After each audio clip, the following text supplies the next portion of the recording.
Dufang, aku sinaidwng no. Dufang, aku sinaidwng.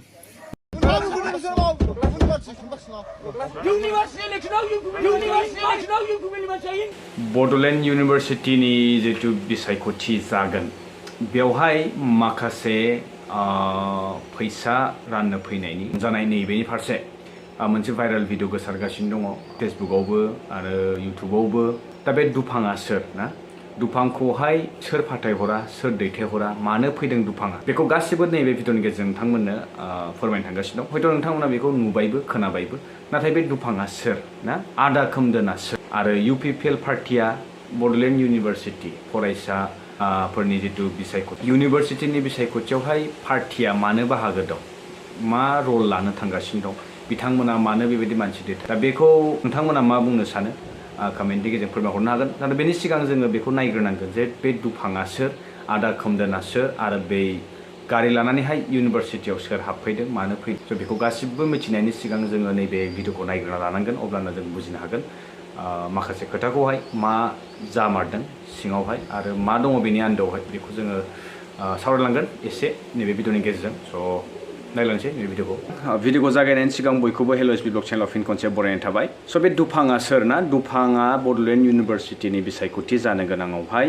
बिथांमोना बेलासिनि सम मोनाबिलिनि समावहाय फैनानै फरायसाफोरजोंहाय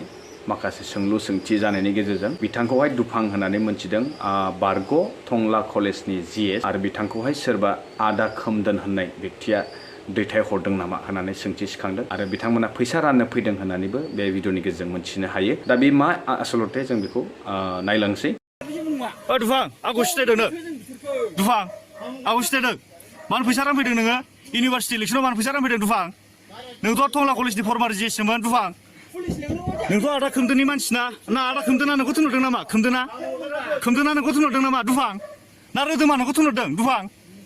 हा ओइ दुफां खेव बे गारिया खेव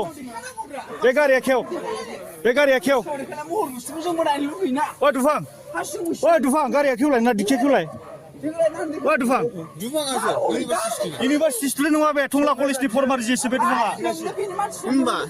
ओइ दुफाङा सोर अबेनि ओइ दुफाङाथ' उदालगुरिनिसो UPPLनि ओइ दुफां UPPLजों नोंथ' UPPLनि मानसिया मा बड'लेण्ड इउनिभारसिटि इलेक्सनाव मा इनभल्भ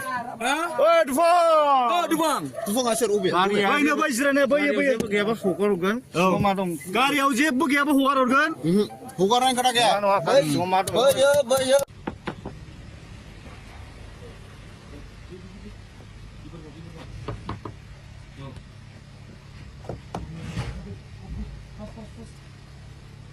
Tulai.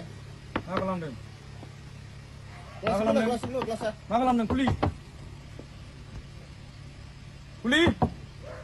मा खालामदों ओ डेभिड फट' खालाम भिडिअ खालाम मा खालामदों बेवलाय कलेजनि इलेक्सनाव मा खालामदों इउनिभारसिटि इलेक्सनाव मा खालामदों हा राजासै मा खालामदों बेवलाय अबेनि नोंसोरो मा खालामदों नोंसोरलाय स्टुडेन्ट इलेक्सन मानि थाखाय मा खालामदों नोंसोरलाय इलेक्सन मा हा नों साला आनडेम'क्रेसि बिसोरो लाजिनो रोङा सोरनो फन खालाम मिथिबाय सोरनो फन खालाम फैनाय जानाय नोंसोर मिथिया दिनैसिम सोरनो फन खालाम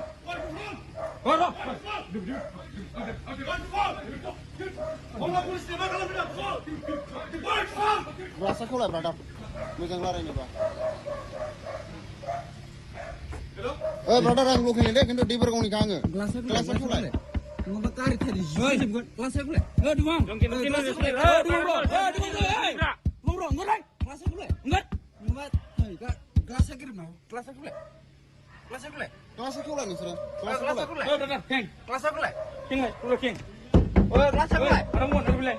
मैया हाबा जानाय फै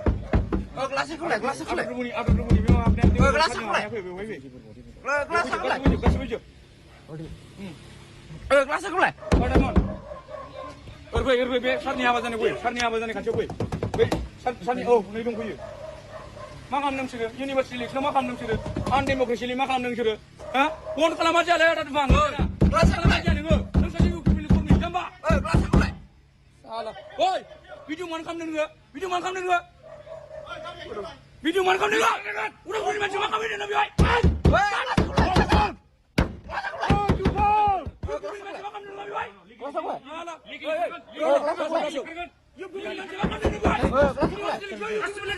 Mo장 larailang. Mai betul nabi wai. Karya mau sana aku. Kau jago ni dah. Kelas aku leh. Zebra kalam kari ko. You people ni macam mana kamu ni nabi wai? You people main gondong. Bodolanduniversity election main gondong. Hah? Why?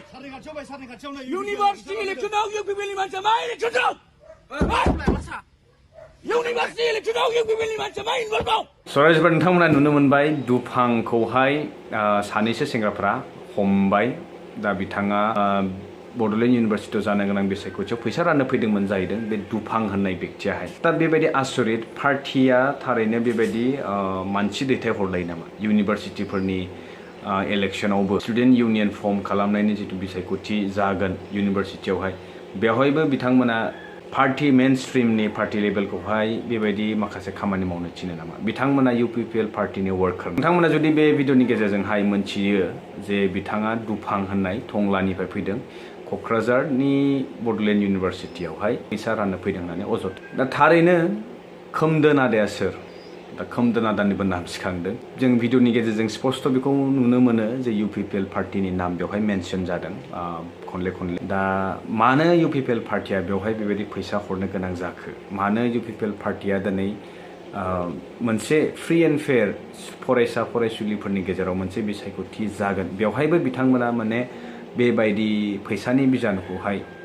इउनिभारसिटियावबो लांबाय नामा आसरित बेबायदि मोनसे थासारि दिनैनि गेजेरावहाय दा बेखौ बड'लेण्ड इउनिभारसिटिनि साफ्रोमबो फरायसा फरायसुलिफोरा नैबेखौहाय नोजोर होनो गोनां जे जाहाथे नोंथांमोननि गेजेरावहाय मोनसे फ्रि एन्ड फेयार इलेक्शना जालाङो इस्यु रिजन्सखौ लानानैहाय भेलिड मावनो गोनां थांखिफोरखौ नोजोर होनानैसो नोंथांमोना गाव गावनि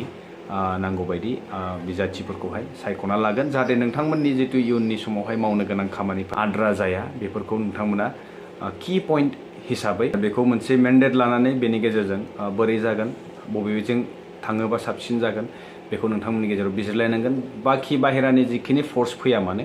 नोंथांमोना बेखौ नोजोर बांद्राय गुरुत्व लायाला बाहेरानि जितु मेन स्ट्रीमनि जितु पलिटिक्स बेफोरखौहाय बांद्राय गुरुत्व होआलाबासिनो नोंथांमोननि इउनिभारसिटिनि लेभेलावहाय जाखिनि मावनांगौ जेरै मावबा साबसिन जागोन हामसिन जागोन बेखौ नोंथांमोननि जेंना जेंसिफोरखौ सुस्रांनो थाखाय नोजोर होनानैसो बिसायख'थिखौ मोजाङै मोजां माने बिसायख'थिया जालांनांगौ बेबायदि नोंथांमोना बेखौ आसा खालामनांगोन आरो बेबायदि लामाजों थांनांगोन आरो बेबायदिसो इलेक्शना जानांगोन जाहाथे बेबायदि आरो नेक्स्ट टाइम जितु जे नैबे जितु नुबाय जे सोरबा बाहेरानिफ्राय फैनानै हाबफैनाय बाहेरा माने एक्सटार्नेल फर्सफोरा नोंथांमोनखौहाय इनफ्लुयेन्स खालामनो नाजागोन बायदिसिना होगोन दा बेफोरजोंहाय मोनसे इयुननि समावहाय मोनसे गाज्रि पलिटिक्सनि प्रेक्टिस जाहैयो स' बेनि थाखायनो बेबायदि गुबुंले लामाजोंहाय दा थांहोनानैसो आङो आंनि फारसे नैबेखिनिखौनो आं बुंनो सानगोन बाखि नोंथांमोननि सायावसो स' बेबायदि जुदि जादोंबा बे थारैनो जोबोद लासिंसिंनि बाथ्रा जे दिनै मेन स्ट्रीमनि पलिटिक्सनि दैदेनगिरिफोरा बेबायदि जुदि सोरखौबा इउनिभारसिटिनि फरायसा फरायसुलिफोरनि गेजेराव जानो गोनां बिसायख'थियावबो बेबायदि बेले बेजे खालामो बे एसे सानथावना बाथ्रा जेन हक दिनैनि मेसेज हरनो गोनां बेनोमोन दुफाङा सोर आरो आदा खोमदोना सोर बिथांमोना UPPL पार्टीनिफ्राय थारैनो दैथायहरजादोंमोन नामा फारसे सोरबा आरो गोथौयै मिथिगौब्ला नोंथांमोना कमेन्ट्सनि गेजेरजोंहाय फोरमायहरनो हागोन लोगो मोनसिगोन नेक्स्ट भिडिअ टिल देन स्टे टिउन बाय